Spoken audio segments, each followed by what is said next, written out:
horeyn baan idin salaamay ardayda dhammaan ka dhigata Caalin Online. Haddaba muuqaalkan waxaan idinku tusi doonaa qaabka aad u samaysaan YouTube channelka maadaama oo muuqaalkii hore uu noqday mid gaaban oo ardaydu badanka fahmi weyday.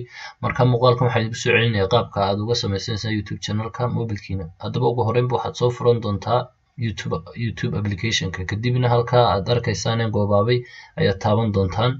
Intaa kadib waxa ku soo bixi doontaa halkan waxaad taaban doontaa imika waxa ku taala you are not signed in, waxaad taaban doontaa sign in halka ay ku taalo, kadibna waxaad taaban doontaa waxaad dooran doontaa channelkaaga haddii aan kugu jirin YouTube gmailkaagu waxaad taaban doontaa halka ay plus ku taalo, kadibna gmailkaaga aad gelin doontaa. Hadda wuu igu jiraa tusaale ahaan gmailkii badanka ardayda way samaysatay.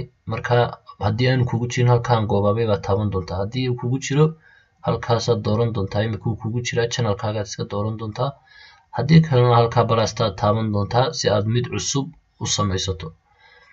daba intaa kadib channelkaygii ayaan galay ama hadda markan channelkayga galay waxaad taaban doontaa halkaa channel ku taalo ama korkaasi halku ku yaala taaban doontaa.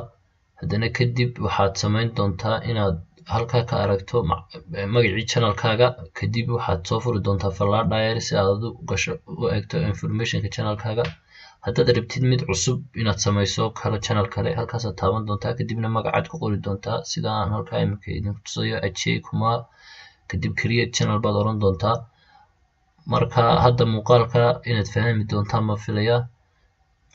kadib markaad magaca ku qorato waxa ku hari doonta in aad create channel taabato insha Allah, intaasoo kaliya baa idin hari doonta.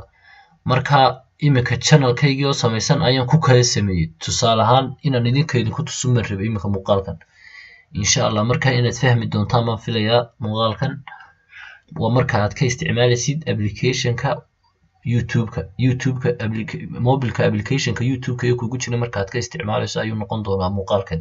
wax kale meel Chrome kama gelaysid.